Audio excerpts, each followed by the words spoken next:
이 시간 하나님이 주시는 말씀은 마태복음 16장입니다. 마태복음 16장 21절에서 28절 말씀입니다.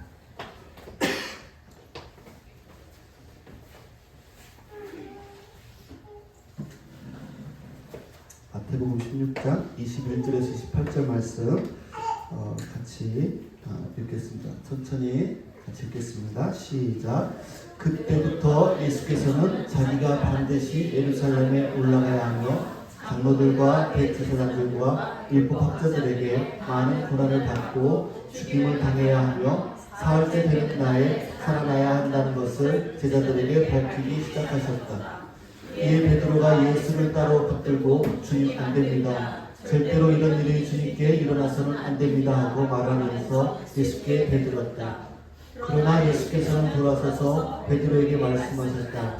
사탄아, 내 뒤로 물러가라. 너는 나에게 걸림돌이다. 너는 하나님의 일을 생각하지 않고 사람의 일만 생각하는구나. 그때 예수께서는 제자들에게 말씀하셨다. 누구든지 나를 따라오려거든 자기를 부인하고 제 십자가를 지고 나를 따라오너라. 누구든지 자기 목숨을 구하고자 하는 사람은 잃을 것이요 나 때문에 자기 목숨을 잃는 사람은 찾을 것이다. 사람이 온 세상을 얻고도 제 목숨을 잃으면 무슨 이득이 있겠느냐. 또 사람이 제 목숨을 되찾는 대가로 무엇을 내놓겠느냐. 인자가 자기 아버지의 영광을 쌓여 자기 천사들을 거느리고 올 터인데 그때 그는 각 사람에게 그 행실대로 갚아줄 것이다. 내가 진정으로 너에게 말한다. 여기에 서 있는 사람들 가운데는 죽음을 맛보지 않고 살아서 인자가 자기 왕권을 차지하고 오는 것을 볼 사람들도 있다. 아멘.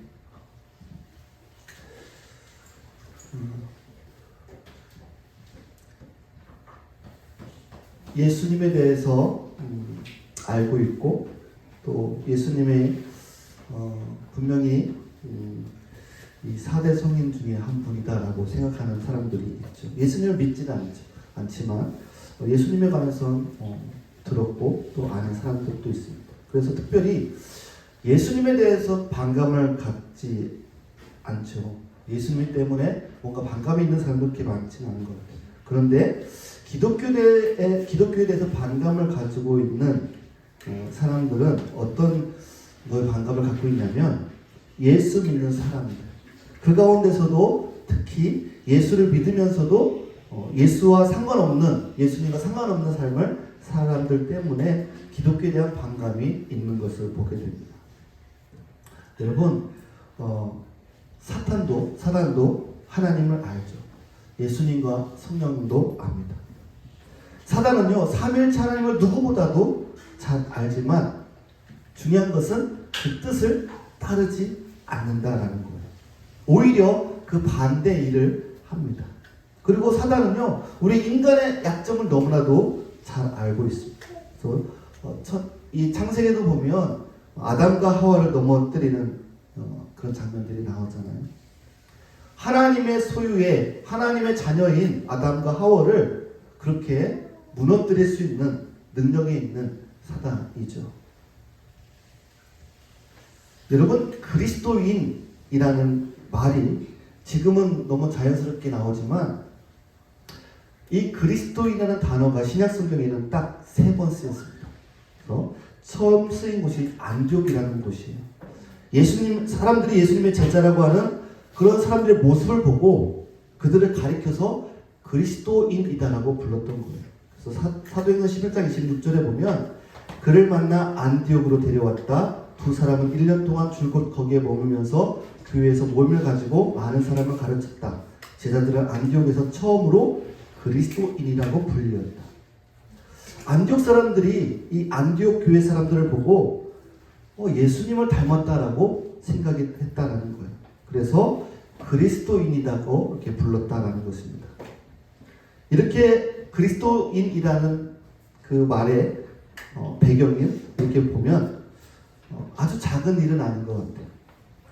그리스도를 따르는 제자들의 그 삶의 모습을 지켜보면서 그들의 삶의 방식과 또 성품, 인격이 예수님을 닮아서 정말 예수의 제자답다라는 사실을 확인하고 붙여진 이름이기 때문에 그렇습니다.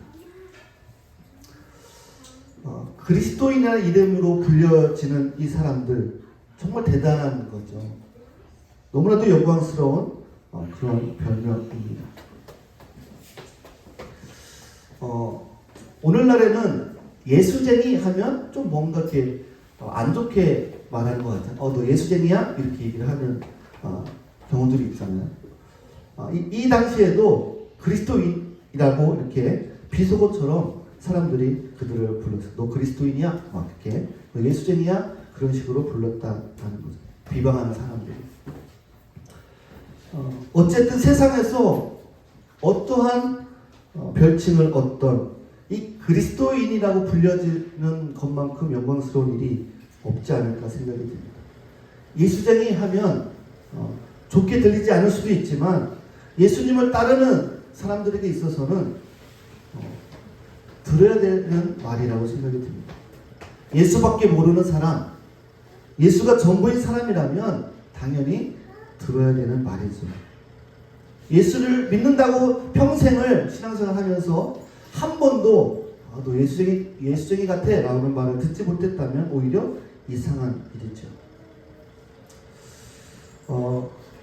여러분들은 음악을 잘 듣는지 모르겠어요. 요즘에는 젊은 청소년 뭐 힙합, 랩 이런 걸 하잖아요. 근데 저는 랩을 한 번도 해보진 않았어요. 근데 제가 한번 랩을 한번 이렇게 해보려고 하는데 잘 될지는 모르겠어요.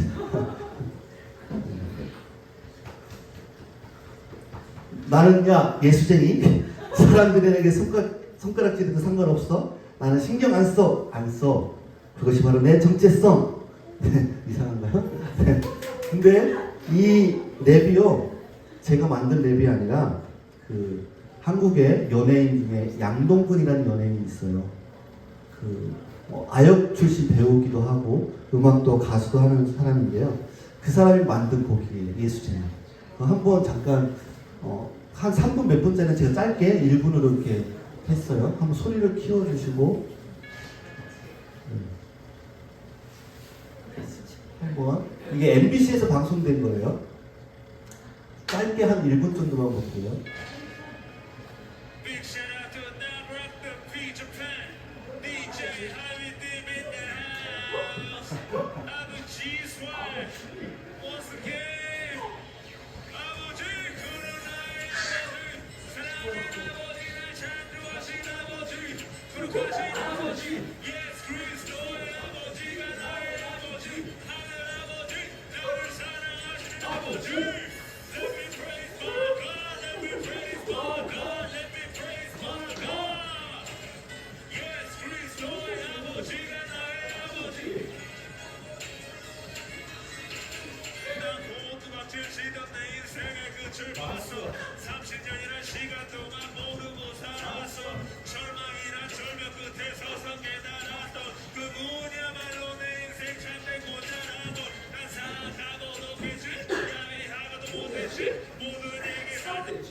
네.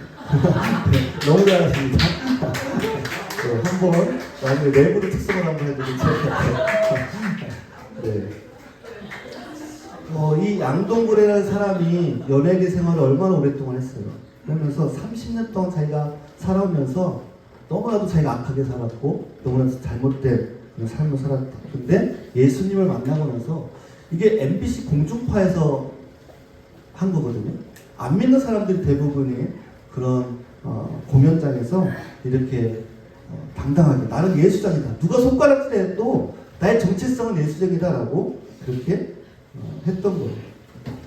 여러분 아마 이 사도 바울이 이 예수쟁이와 아주 꼭 맞는 사람 중에 하나죠. 사도행전에 보면 이 26장 28절에 아그리빠 왕이 바울에게 말할 때 그대가 짧은 말로 나를 설복해서 그리스도인 되게 하려 하는가 라는 말씀인데요. 바울이 감옥에 갇혔을 때 재판이 계속 연기되고 또 억울한 일들이 계속 생겼어요. 바울에게 부당한 대우하고. 그런데 바울은요 그 재판에서 자기에 대한 이야기를 하지 않았어요. 오히려 아그리빠가 생각하기에 이 그리스도인이 나를 자기와 같은 그리스도인이 되게 하려는구나 라는 생각을 하게끔 이 바울이 행동을 하고 말을 했던 것을 보게 됩니다. 바울은요, 자기가 사슬에 묶인 것 말고는 당신도 나처럼 그리스도인이 되기를 원한다라고 당당하게 이야기를 합니다. 이 양동근처럼 정말 당당하게 많은 대중 앞에서 얘기하는 나는 예수님이다라고 고백을 하는 것처럼 이 사도 바울도 그 재판장 앞에서 당당하게 당신도 정말 그리스도인이 되기를 원한다고 이야기하고 있는 것을 봅니다.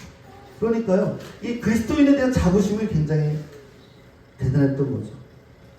베드로도 마찬가지로 그리스도인이라는 그 이름에 굉장히 자부심을 가졌어요.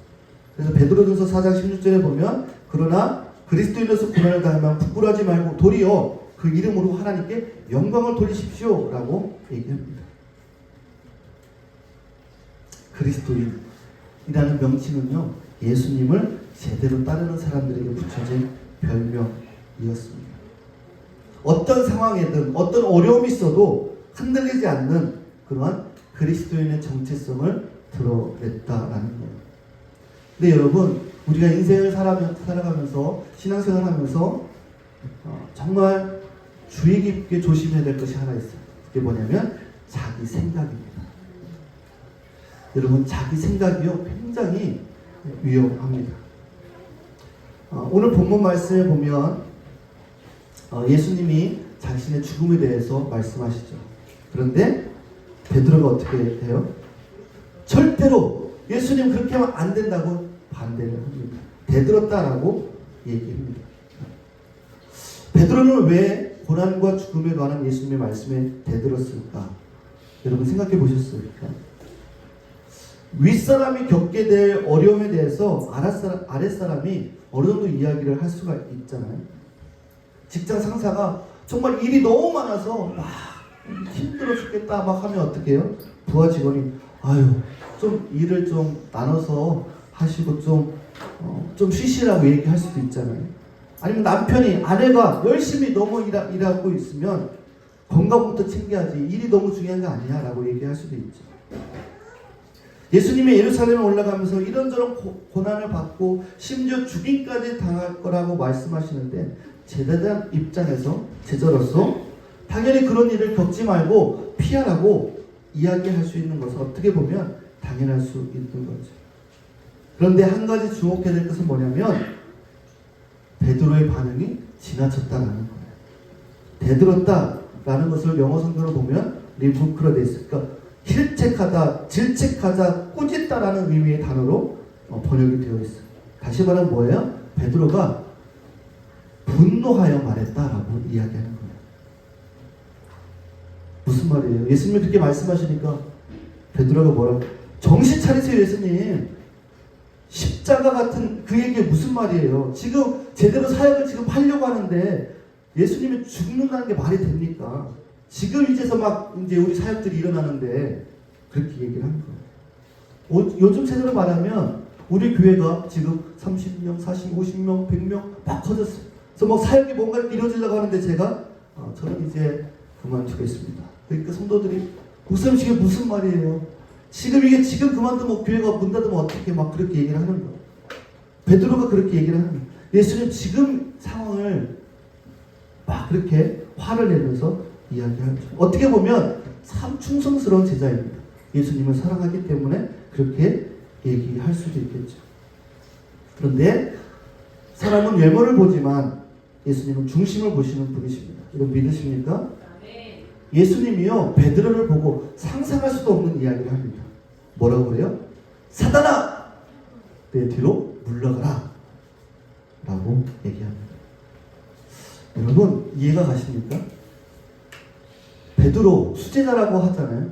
베드로야! 요한의 아들 시몬아! 라고 불렀으면 뭐 이해가 되는데 사단아! 라고 부른 건 정말 뜻밖의 일인 거죠. 여러분 교회에서 누구에게 얘기할 수 있는 말이 아니죠. 그죠? 네. 사자만 꺼내다가 눈치 보다가 끝나죠. 교회에서 누구한테 절대로 할 수 없는 말이에요. 그런데 예수님의 말씀에 우리가 주목을 해야 됩니다. 왜 그렇게까지 예수님이 직설적으로 표현하셨을까? 한 가지 확실한 건 뭐냐면 예수님이 단순히 베드로를 나무라기 위해서 그렇게 부르진 않았다라는 거예요. 사실 예수님은요 정말 사단에게 명령하신 거예요. 베드로 안에 있는 사단의 정체를 누가 알 수 있어요? 예수님만이 알 수 있는 거예요. 여러분, 예수님만이 우리 안에 무엇이 있는지를 아시는 거예요. 나도 내 안에 무엇이 있는지를 모르는 거예요. 여러분도 여러분 안에 무엇이 있는지 잘 모르는 거예요. 서로 우리 안에 무엇이 있는지 잘 모르는 거예요.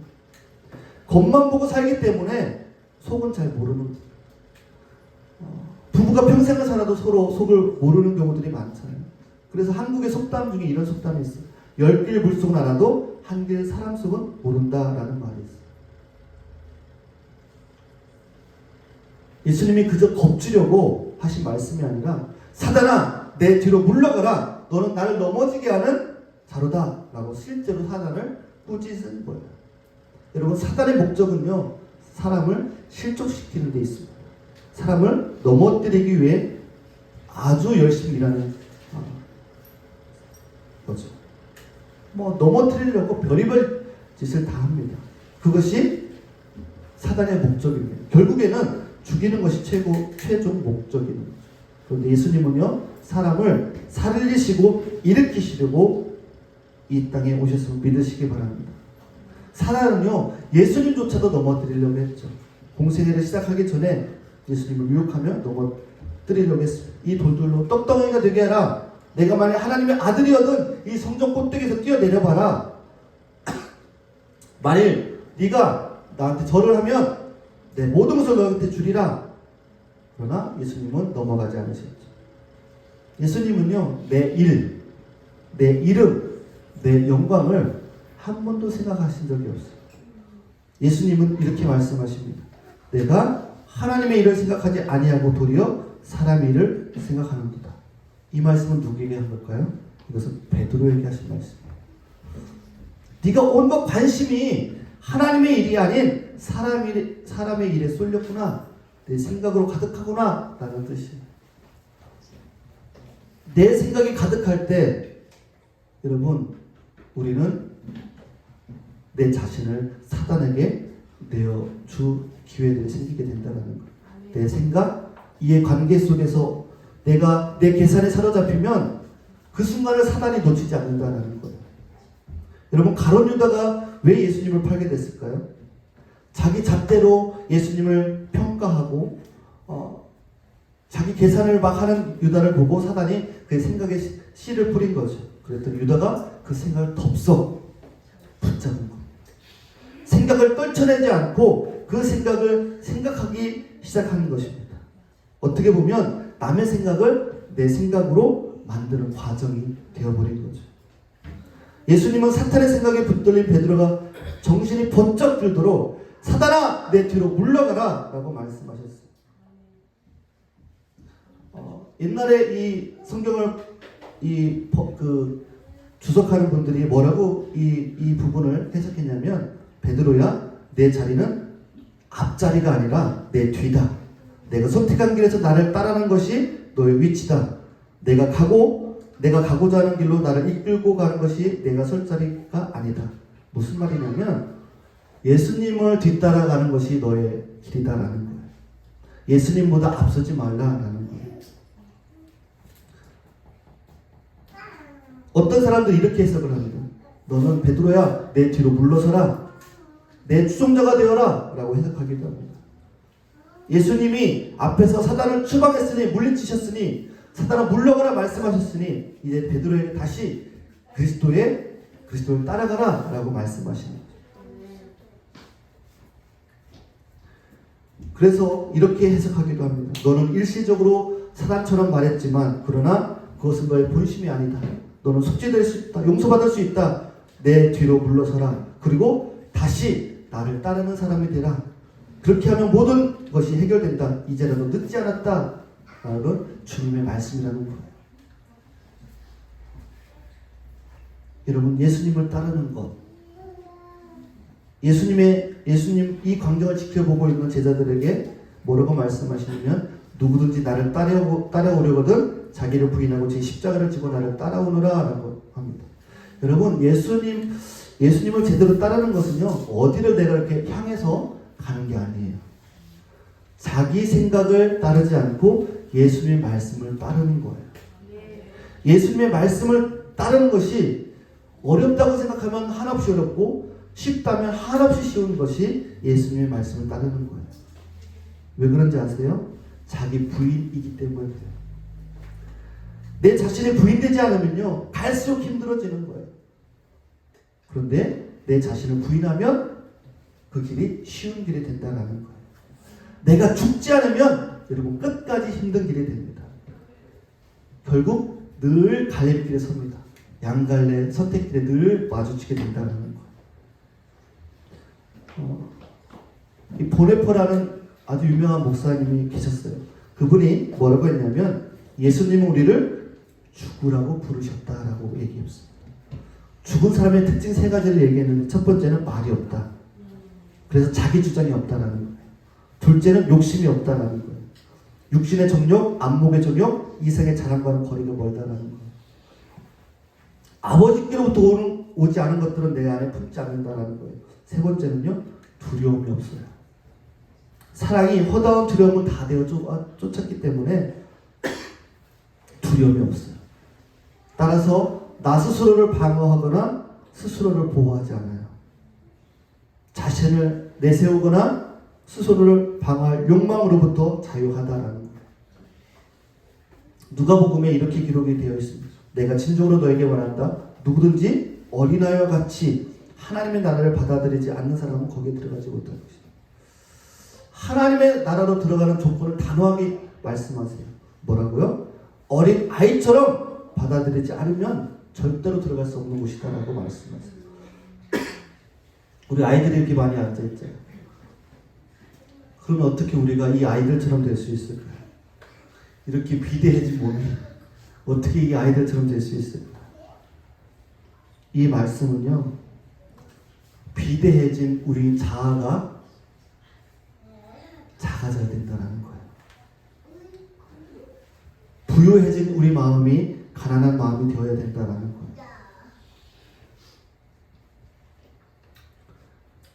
여러분, 교만과 분노로 가득 차 있던 우리의 자아가 여러분 아이들과 같이 작아질 수 있기를 간절히 축복합니다.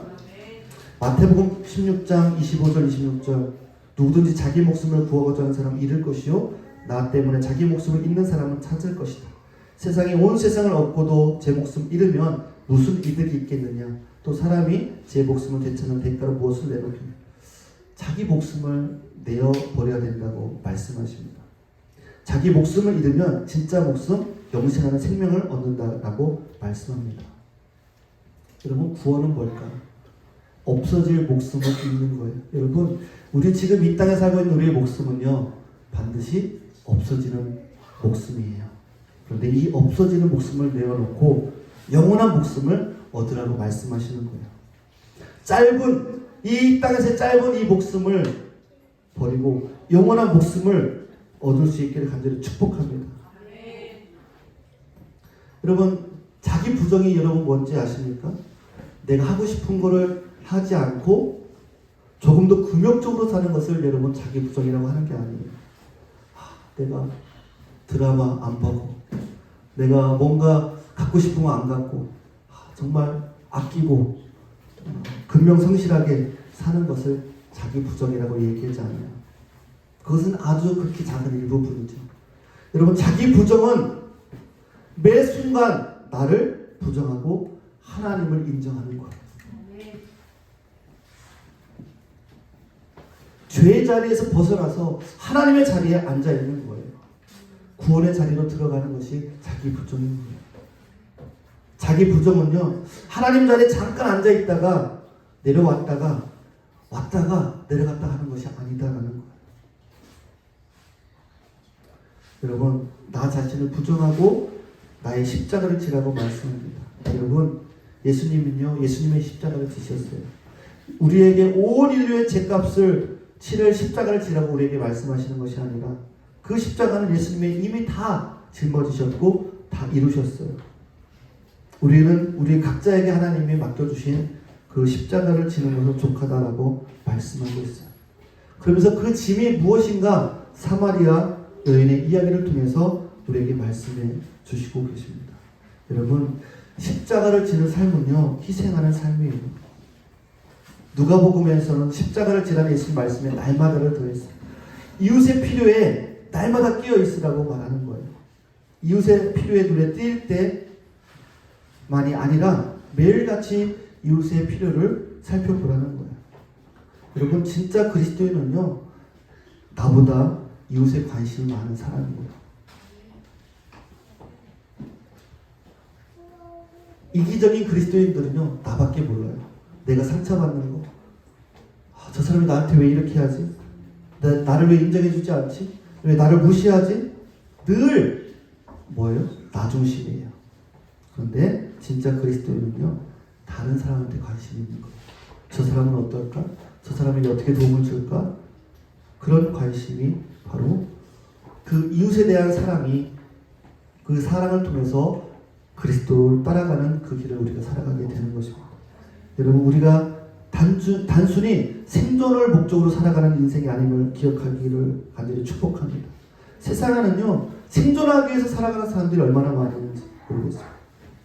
위험을 무릅쓰는 일은 하기 싫어해요. 늘 안전하고 편안하고 안락하고 순탄한 삶을 추구합니다. 예수님은 그런 사람은 살았으나 죽은 자라고 말씀합니다. 안전하게 살기 위해서 모든 노력을 하지만 날마다 어디로 가고 있어요? 죽음의 길로 가고 있다는 거예요. 인생에서 진정 가치 있는 삶을 위해 목숨을 걸지 않으면 그 목숨으로 열심히 죽음을 향해 걸어가는 인생을 살 수밖에 없다는 거예요. 여러분, 신앙으로 산다는 것은요, 살아계신 하나님께 인생을 거는 거예요. 모험을 택하는 거예요. 세상 사람들이 택하지 않는 선택을 하는 거예요. 가격이 아니라 가치의 목숨을 거는 사람들이 바로 그리스도인이라는 거예요. 신앙은요, 보이지 않는 하나님께 내 삶을 위탁하는 거예요. 하나님께 맡기고 살아가는 거예요. 이 세상에 목숨을 걸지 않는다는 거예요.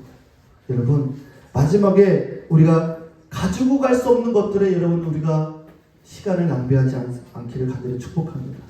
여러분, 세상의 모든 돈이 내 것이라고 해도 여러분, 그 한 장도 가져갈 수 없는 것이 현실이라는 것을 우리가 깨달았으면 좋겠어요.